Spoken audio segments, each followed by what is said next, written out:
मिलिए मैट्रिक के इम्तिहानात में जिला गुजरात में पहली और गुजरांवाला बोर्ड में दूसरी पोजीशन लेने वाले हाफिज समी से, जिन्होंने रमजानुल मुबारक में मैट्रिक के इम्तिहानात भी दिए और रात को नमाज तरावी भी पढ़ाई। समी को पहली पोजीशन हासिल करने के लिए कितनी मेहनत करना पड़ी, जानिए इस वीडियो में।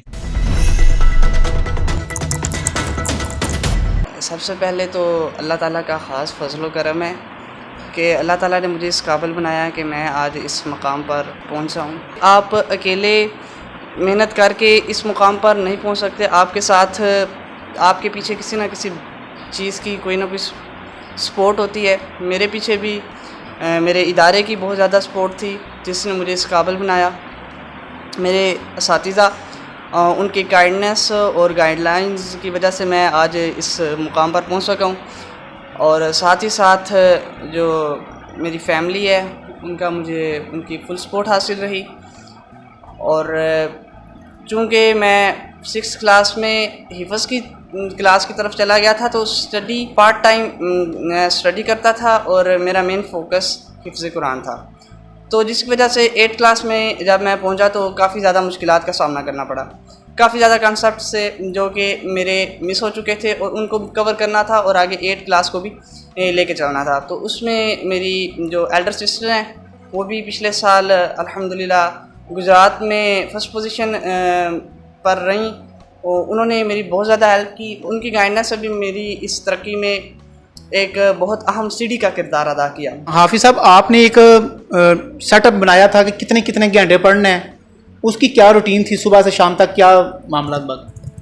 असल में मेरी कोई रूटीन ख़ास इस तरह से सेट नहीं की थी मैंने। ट्यूटर आते थे तो उनके पास पढ़ता था, जो काम रह जाता था वो खुद से घर में करता था। तो ये रूटीन कोई ख़ास नहीं थी, जब दिन में दिल करता था पढ़ लेता था, मतलब जब टाइम मिलता था तब भी पढ़ लेता था।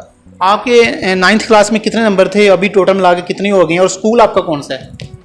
जी, स्कूल मेरा Pakistan overseas higher secondary school मंडीर तहसील खारियाँ से है और 9th क्लास में अल्हम्दुलिल्लाह मेरे 495 मार्क्स थे out of 505 and 10th class में 1100 में से 1084।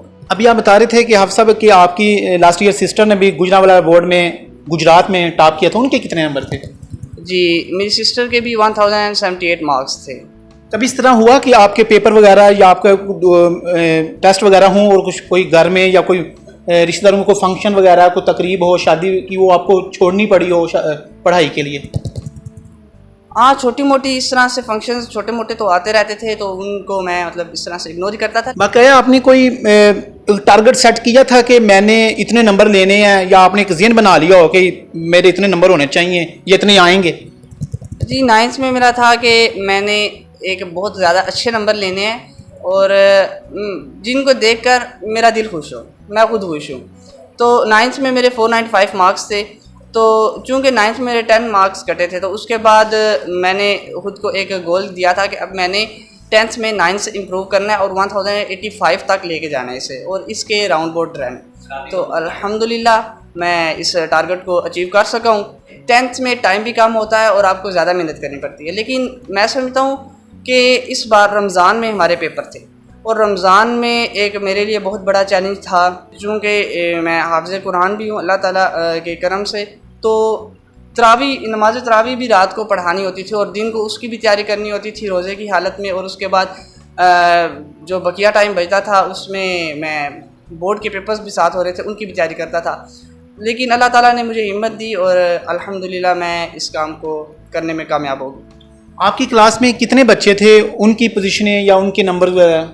जी, क्लास में ऑलमोस्ट 30 स्टूडेंट्स थे और उनमें से भी काफ़ी ज़्यादा बच्चे ऐसे हैं जिन्होंने 1000+ मार्क्स सिक्योर किए हैं और उनके भी काफ़ी ज़्यादा अच्छे मार्क्स हैं।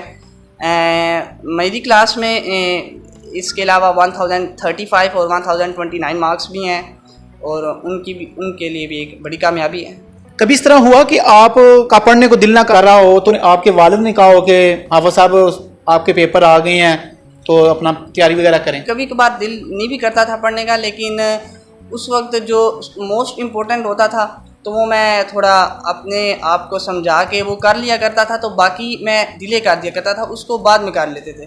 क्योंकि जब आपका खुद ज़हन ही ना मान रहा हो तो आप चाह कर भी कोई काम नहीं कर सकते। हाफिज साहब, हमने देखा कि हिफ्ज़ करना भी एक बहुत मुश्किल काम है। कुरान पाक हिफ्ज़ करने के बाद एक दिमाग बंदे का काफ़ी हद तक कमज़ोरी हो जाती है। बजाय आपने उसको लग रखने के, आपने साथ दूसरी तालीम भी जारी रखी। तो ये सब कुछ कैसे मुमकिन हुआ? इसकी क्या टिप्स हैं? स्कूल की क्या इस काविश है या वालिदैन की क्या काविश है? जब मैं छोटी क्लासेस में पढ़ता था तो मेरी एक टीचर थी, बल्कि सब टीचर थी, वो मुझे इनकरेज करती थी कि आप भी हमारे स्कूल में पहले भी पोजीशंस आती रही हैं। तो उन पोजीशन होल्डर्स को जब मैं देखता था तो मेरा खुद भी दिल करता था कि एक दिन मैं भी इनकी जगह पा रहा हूँ। और मेरे जो टीचर्स थी, जितने भी टीचर्स थे, वो भी मुझे इनकरेज करते थे कि आप भी इन तक आ सकते हो और आप भी मेहनत करो, आप भी आ सकते हो।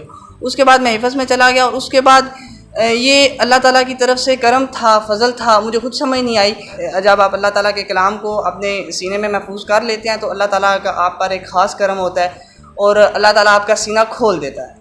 नेक्स्ट टाइम अभी किस सेक्शन में या किस फील्ड में जाना चाहेंगे और क्या बनने का आगे इरादा है? फ़िलहाल तो मैं आगे फर्स्ट ईयर में प्री मेडिकल में जाना चाहता हूँ और उसके अलावा मेरा जो फ़िलहाल तक का गोल है वो MBBS। आप बता रहे हैं कि लास्ट ईयर आपकी सिस्टर ने गुजरात में टॉप किया, इस साल आपने गुजरात में टॉप किया। गुजरात वाला बोर्ड में आपकी कोई रिश्तेदारी है? जी नहीं, गुजरावाला बोर्ड में तो कोई रिश्तेदारी नहीं है। मतलब बस ये आपकी मेहनत ही होती है जो कि आपकी रिश्तेदार होती है और आपको इस मुकाम पर लेके आती है। आपके वाले साहब हैं, वो क्या करते हैं? वो गवर्नमेंट एम्प्लॉय हैं सोई नादरुन गैस पाइपलाइंस लिमिटेड में गुजरात। आपके वालिदैन वो भी गवर्नमेंट सर्वेंट हैं, वो भी आपको यानी चेक एंड बैलेंस रखते थे? ज़ाहिर है चेक एंड बैलेंस तो रखते थे, उनकी हर वक्त मेरे पे नज़र होती थी। और सबसे बढ़कर जब भी मेरा पढ़ाई का वक्त होता था तो वो मुझे हर एक चीज़ से बरी कर देते थे। मुझे कोई टास्क इस तरह से घरेलू या कोई भी और नहीं दिया करते थे ताकि मेरी पढ़ाई का हर्ज ना हो। जो भी चीज़ मुझे चाहिए होती थी वो मुझे प्रोवाइड करते थे। हर तरह से जितना वो सपोर्ट कर सकते थे उन्होंने मुझे किया। जब आपको आपकी सिस्टर को पता चला कि मेरी जो रवायत थी उसको बरकरार मेरे भाई ने रखा है, उनसे आपके ज़्यादा नंबर हैं, उनका क्या था फीलिंग? जेलसी थी? नहीं, वो मुझसे भी ज़्यादा खुश थी। जब सबसे पहले आपको पता चला कि आपके इतने मार्क्स हैं या आप टॉप गुजरात में कर रहे हैं, क्या आपका रद्द-ए-अमल था उस वक्त? तो मुझे पता ही नहीं था। जब मैंने रिज़ल्ट चेक किया तो मुझे बहुत ज़्यादा खुशी हुई, मैंने सबको बताया। और उस दिन रात को मुझे पता चला कि मेरी बोर्ड में पोजीशन है। वो भी मेरे एक साथ थे स्कूल टीचर, तो उन्होंने मुझे बताया था कि आपकी बोर्ड में पोजीशन आ रही है, आप अपने नंबर चेक करें। मुझे बिल्कुल अंदाज़ा नहीं था कि वाकई मेरी बोर्ड में सेकंड पोजीशन है।